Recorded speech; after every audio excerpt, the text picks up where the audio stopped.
25 minutes of just straight gems, Yeah, dropping them. That's all I do, bro. I drop gems all day. Hey. Alright, so this video here should honestly be paid. Like, you should pay to be able to watch this. We talked with Dave on how he made almost 10K with affiliating on Twitter and how he launched his clothing brand from doing print on demand. Honestly, I tell you to enjoy it, but I already know you're going to. So let's get into it. What's going on, everybody? Welcome back to the Creating Capital podcast. So today I'm here with ThoroughBreedDave. And, you know, this guy, he's got one hell of a story from his clothing brand, which he's rocking right now, to his affiliate marketing journey on Twitter, to everything, man. Let's get straight into it, right? Let's get into it. So how'd you start your clothing brand? What's the story like? What's the journey? So I'm gonna go back into like why I wanted to start one before I go into how I started. So basically, I always wanted to start a clothing brand ever since I was younger, like in middle school. Just because of I always wanted to be a personal trainer. That's what I'm studying to be right now. And all the personal trainers that I looked up to, they all had a clothing brand, right? And I just thought that was like super dope, right? It made people feel like a part of the community. Whenever you're training people, they want to rock your brand too, right? So I'm always wanting one of those, and they all they became millionaires doing it. So I was like, yo, I think that's what I want to do, right? And then I wanted the feeling of ownership, just like owning your own clothes, like rocking your own clothes all the time instead of wearing like Nike or something like that. You can rock your own stuff. It was that just sounded so cool to me. Yeah. So that was the reason why I wanted to start one. But I just never knew how to do it. For years, I did not know how to go about starting a clothing brand, how to get the materials, how to do whatever. I was like, what? I had friends that started doing it. I started asking them. They really want to give you the sauce. So I was like, all right. When I found out, I know there's other people that want to do this too. So I'm probably gonna help them, right? But basically, I found out how to do it from doing research. One of my friends, I was always talking to her about making a clothing brand. And one day she was like, Dave, you always talking about it. She said, just do it. And that just flipped the switch. And that's what got me to start. So then I did more research, whatever. And I actually started off with print on demand, right?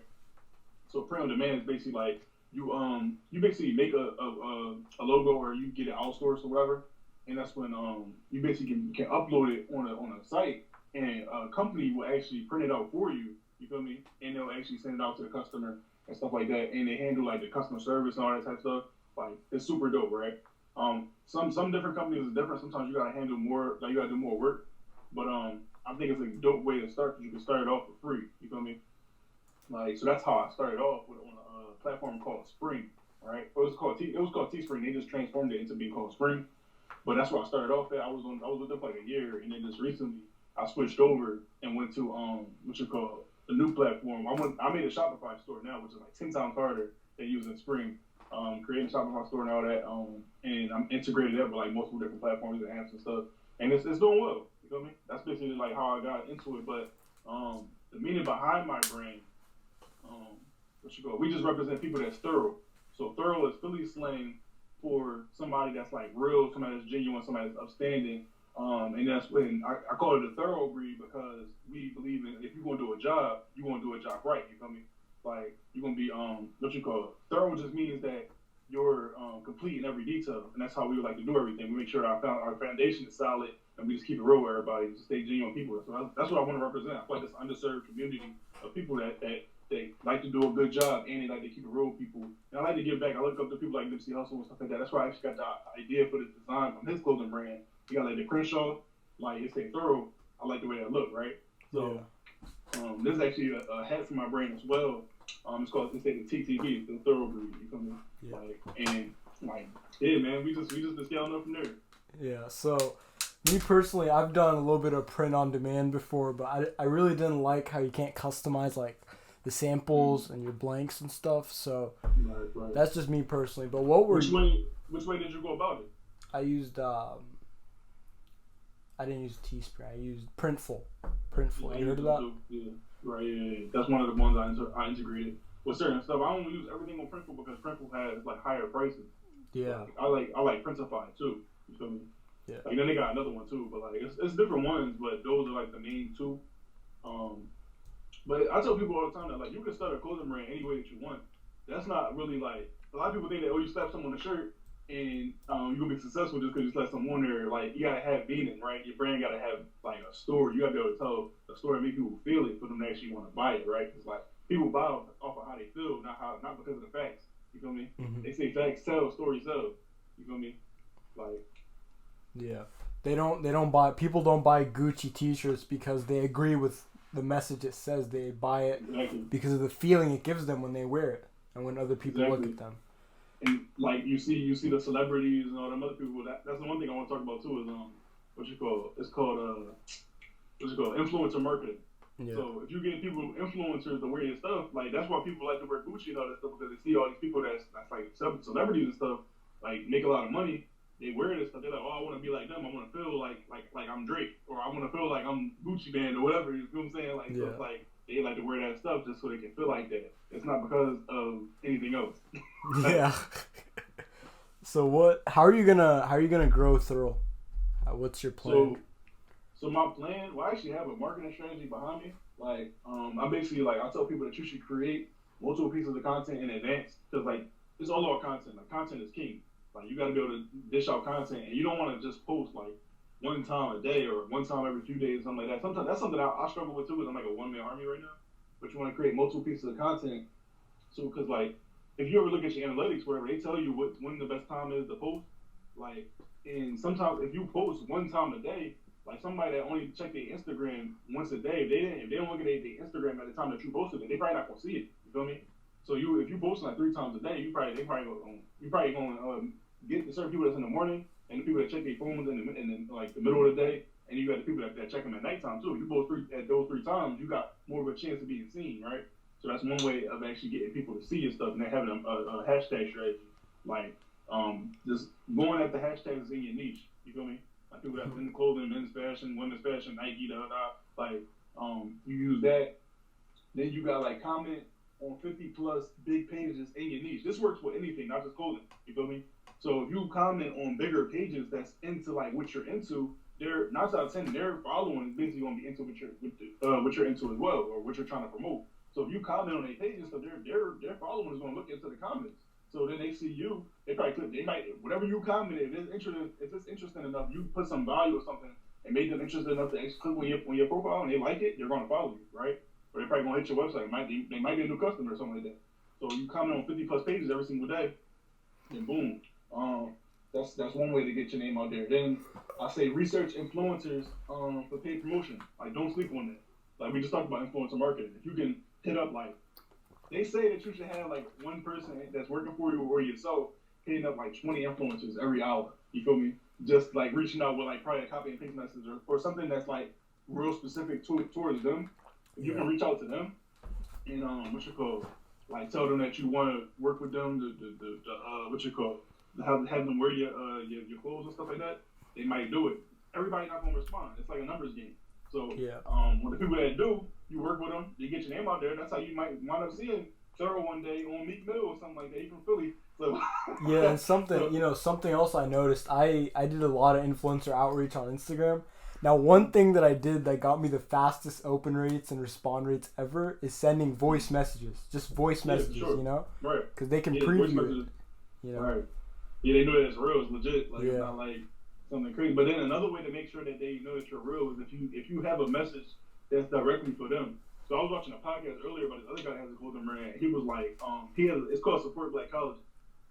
And basically, it's about like black colleges or whatever, so he knows that Michael B. Jordan's brother went to a black HBCU. So he was like, he reached out to him. He was like, what's up, Michael, whatever. And he's like, I know your brother went to this college, whatever. He was like, basically he was trying to like get him to go into like support his cause because his brother went there. He was like, oh yeah, like and he did it for free because he connected with it. Like he had a reason to connect with it. Yeah. So that was smart. You feel me? So you can do something like that and get their feelings involved. They might want to rock it for free. They might like what you stand for, something like that, right? But everybody not going to do it for free. But if you can get them to actually feel your cause, they'll probably do it. Yeah. So that's one way. Then you got scheduled ads to be posted. I'm gonna give you some gems for like ads, like Facebook ads or ads on any platform. The 3 things that you want to work on or actually like focus on is your creatives. A creative is just basically like the picture or the video that you're gonna upload. It gotta be eye catching. It gotta be something that stops people in their tracks, like or something like that, right? Something like that. It's either like a nice background or it could be like how we doing this right now, but you gotta be spitting that. You gotta be talking some real talk, right? So your creative gotta be nice, and then you gotta have your good copywriting, like copy that will actually make somebody like get a hook, so that it'll make them want to read the rest of it, right? Mm-hmm. Like so, study copywriting, and that's where you also want to have your targeting down pat. Because you can have a great ad, but if it's not in front of the right people, it won't even matter how good it is. You know what I'm saying? So it's like you want to have your targeting down pat. Make sure that you know that your people is actually into this stuff. Like me, I know Thorough. I might want to target Meek Mill because he's from Philly and he might like Thorough. Like people that people that like Meek Mill, they're probably most of them probably from Philly and stuff like that. They probably support that and they'll probably latch on to like what this means because they know that Thorough's from Philly, right? I might target people that's in Philly because of the fact that they know what Thorough means, right? But everybody all over the place, they're not gonna know what it means unless I tell them inside the ad. But that's just some example. So you want to get those three things together, and that's when you'll probably have more probability to actually get conversions, right? Get people to sell, to buy your stuff. Then you got use call to actions to get traffic from your ads and from your Instagram post, your Twitter post, whatever it is. You want to use call to actions. A lot of times people don't take action just because you didn't tell them to.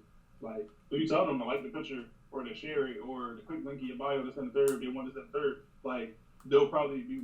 It's a higher chance of them doing it than just like posting something random and expecting them to just take action, right? So that's another way I want to grow it. And then enter your leads into a email sequence and things of that nature. So basically, anybody that you get to sign up on your website or to your newsletter or whatever it is, you enter them into the email, and then now you don't need like Facebook, Instagram, Twitter to promote to them. Like now that's your audience now, right? So like now it's like you don't need those apps. If those apps ever fall off, you still got your audience or your customers, right? So email is very, very important. A lot of people don't think about that. And I also say do the same thing for SMS. So SMS is basically like text message marketing. Like a lot of people don't open up their emails. So it's like if you send somebody a text message, they signed up to get text messages. You send them a text message, it's higher chance, higher probability because people always looking at their text messages that they can open it and they might go on your site, right? And then you got follow up with people. So if people say they will take action before you, follow up with them, probably a couple days later, a week later, whatever, probably a month later, and you see if they want to take action now. That's basically my strategy. Not even just for clothing, I do this for my courses, everything. Like any business, I give you like the structure on how to really grow it. You feel me? Yeah. That's a good plan. Guys, that's pretty much a full plan on how to start and market a clothing brand right there. Yes, sir. You guys better be listening. So what are some problems you had starting out with print on demand and just starting out marketing in general? What problems did you face? I think the biggest problem I faced was not knowing nothing, right? Like all that stuff I just told you, that's like a year of me studying, like locking in hard, trying to figure it out. Like I didn't know what I was doing when I first started with print on demand. I didn't know how to make the designs. You know what I'm saying? Like my designs are whack. I show people those all the time. Like, listen, this is where I started, and this is where I'm at now. Yeah. I show people that not knowing how to build a brand at all. I just thought like I was one of those people that thought you can just slap something on the shirt and just win like that. No, that's not how it works. It's a lot more to it. There's a lot more to start a clothing brand than that. That's why I made a course on it. Because I was like, yo, a lot of people ask me questions. A lot of people ask me like that question, and they ask me a whole bunch of other questions about clothing brand. I'm like, yo, I'm gonna go make a course on it so that I can answer all your questions at one time, right? Like, and it's like a value. It's gonna take too much time to respond to everybody in the DMs and stuff like that, telling them all this all the time, right? So I'm like, make a course about it one time. They can buy it. Go from there, right? You want to monetize your value, but with print on demand, it's like you don't have like a lot of control when it comes down to the quality. Like that was another thing that was kind of like if that's why I teach people. I don't just do print on demand. Like I teach people like with my vendors list, I have a vendors list as well. Whereas though I teach them or I get them a list where though you can get in direct contact with high quality vendors for basically any type of brand that you want to start, right? Like, so you want to start a women's apparel line, you want to start a fitness brand, you want to start even selling do-rags and stuff like that. Like even stuff that's not clothing. I got some manufacturers for that as well. And I made it so that it's actually affordable for people. Usually, like vendors, let's go for like $500 to like $1,000. You can get a line for $250. You know what I'm saying? I'm like, it's very, very affordable, and you're getting high quality for it. Like, come on, you can't beat that, right? Like, but yeah, those are basically the two things I say with marketing and print on demand. It was hard trying to figure everything out and actually get better with everything. But now I teach people how to get started with my expertise in my course. Yeah. So we had a last episode. It's actually going up today, Friday the 24th. and Right. I interviewed a brand owner. He owns this yoga brand called Yoga Strong, right? Right. And he told me since the pandemic, his sales really boomed, you know, because he sells like yoga mats and yoga essentials, and everyone's Right. at Right. home. Mhm. So, did you start around the time of the pandemic? And Yeah, I actually started last year my clothing brand. I started last year in I think it was like July or it was June or July, one of those months. I started my clothing brand. Like the pandemic actually like sparked the entrepreneur inside of me. You feel me? Like it made me into hustling. Like I was actually broke before that. I didn't have a job. I didn't know what I wanted to do.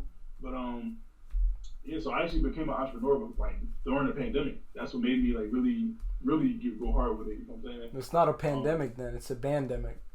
Yeah, for sure. You feel me? Like, and now I want to be like I teach people like, yo, you can be like recession proof and pandemic proof. Like you can make money regardless. Yeah. I've been making money ever since. You feel me? Yeah. So talking about making money, all right? Let's talk about your Twitter, all right? I think you gave people enough gems about how to start a clothing brand. I think if people want more, they can check out your course in the description, all right? But let's talk on the Twitter side of things. So I know you made around 10K from affiliate marketing, right? Right. What's your journey? 10K. All right, we gotta keep it accurate. Sorry, almost 10K. So what's your journey been like with that? Well, I got started with affiliate marketing on Twitter last year as well. It was like the very end of last year because I found out about this guy named Chris Johnson. You probably know about him on Twitter. But before I know about him, like I know about Chris Johnson since like 2019.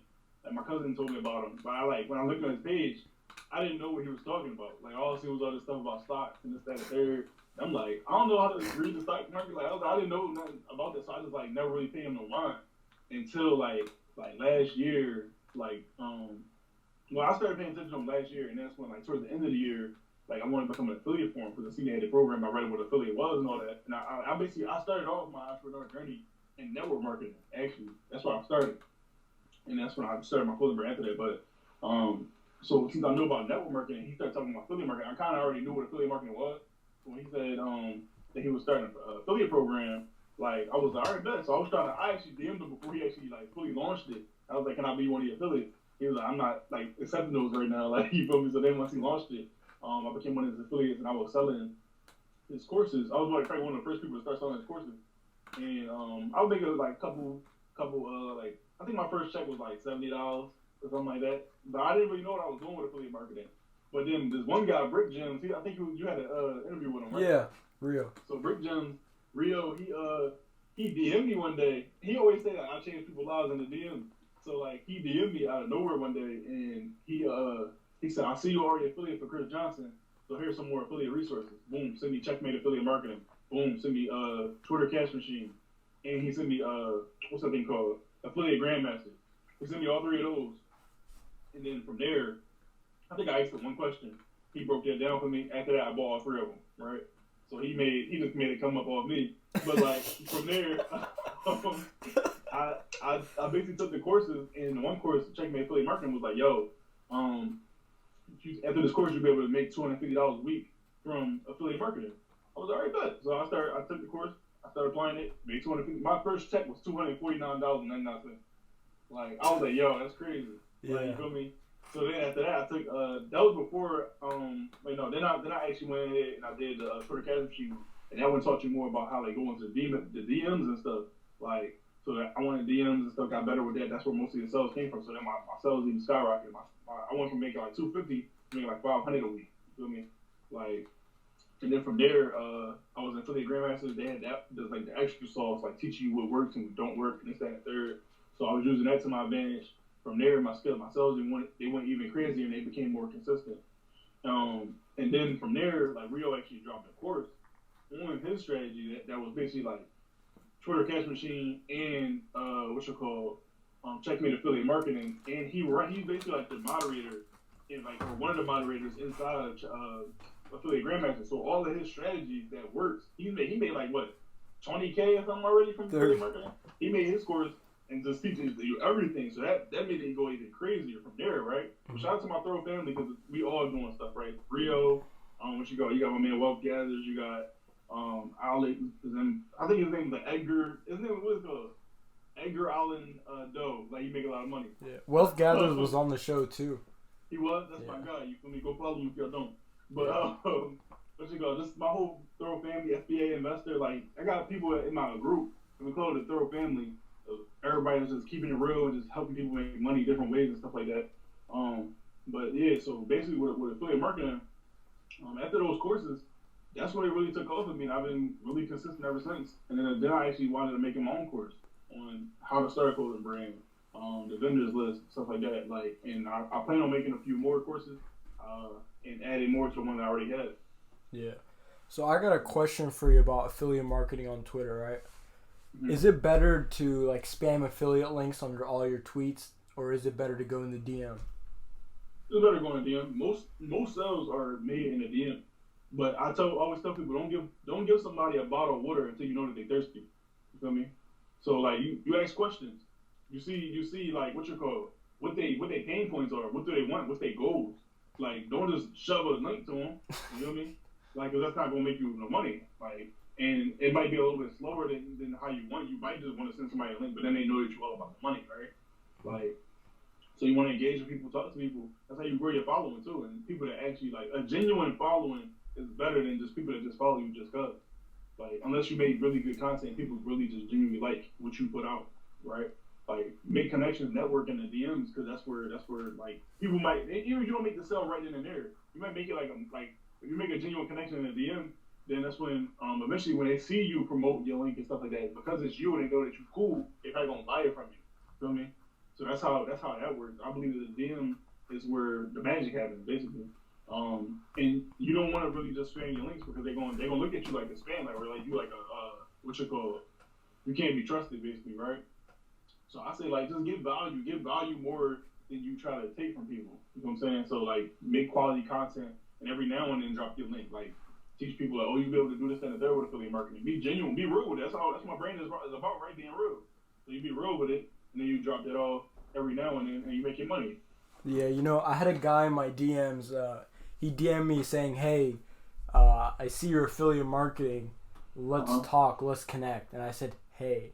And then right after that, he hit me with a link. So I'm gonna send this video to him. I'm gonna send this to him. Yeah, definitely send it to him because he's definitely doing it wrong. He's hustling backwards. Like, if you just become cool people. Once they know that you're a cool person, like, you feel me? That's why, like, I want to give y'all another gym. This is a gym that I haven't done yet. That I have seen it a lot, and it's people doing like webinars and stuff like that, right? Mm-hmm. So you know, a webinar, and you're giving out like game, like how we talking right now. You give people a free game, right? You'll see basically everything they'll see everything that you're about, and then from there, at the end of the webinar, you tell them you sell them something, right? Mm-hmm. You're like, oh, this is what I offer, this, that, and third, da, da, da. Like, because they basically got a feel for you, they trust you, now they might like you, you know what I'm saying? And then now they might trust you enough to actually go purchase something from you, right? So that's why, like, if you see a lot of people do that with the ads and stuff, they try to get you onto like these free webinars and stuff. It's like they actually get you, like, so that you can actually trust them, see if they're a real person, right? Yeah. Like I feel like that's a phenomenal way to get your brand out there, or whatever it is that you're trying to sell. Free webinars, and then pitch them link at the end. Yeah, you know, that's an interesting topic you brought up, right? I know there's a discussion going on right now on Twitter on should you like be anonymous or should you like show your face. You know, on one side of it, if you show your face, people can trust you more, right? Exactly. But on the other side, if you're anonymous, you're kind of protected in some way. What do you think? I think it's better. It depends on if you're trying to build a business brand or if you're trying to build like a personal brand. Mm-hmm. So I do both. Like, you see, I have the Thoroughbreed and I have my personal account. Like, I have Thorough Money on Twitter and I have the Thoroughbreed on Twitter as well. So I'm building two accounts at like one time. And I think that it's easier to build a personal brand. Like you said, people can trust you. Like, and I think I'm good looking, so I think that they'll be like, I think they can resonate with that more, and they trust you because they see you as a real person behind this, rather than just be some random account with a random picture. Like, you know what I'm saying? Like, yes, you can make people fall in love with the logo or what you stand for or how you act on there, but I think it's way easier with a personal brand with actually showing face. You can connect better. Yeah, for sure. Here? If y'all wanna follow me, you can follow me on Twitter at Thorough Money. That's my main account, my personal account. And then if you want to go follow my business, it's at the Thoroughbreed. It's at THURL. Then it's BREED. And then on Instagram, my name is ThoroughBreedDave. So it's THOROUGH. Then it's Breed Dave. Then on Instagram as well, it's ThoroughBreedDave. So instead of being THURL, it's ThoroughBreedDave. The Thoroughbreed. So if you want to follow me on those, you might drop them in the descriptions if you want to. Yeah, that's where you can reach me at. I was definitely glad to be on here. You feel me, to drop some gems for you. Feel me? Yeah, all the links are gonna be down there. Now, if anybody watching wants to cop that same hoodie you're wearing, where can they buy it? They can go into TheThoroughBreed.com. So it's TheThoug.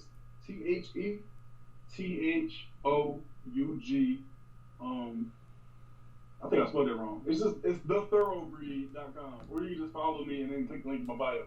Or you can just go in the description. Right. Exactly. All right. Thank you, Dave. Thank you to all the viewers. And that is how you start a clothing brand. Thank you, guys. Yes, sir.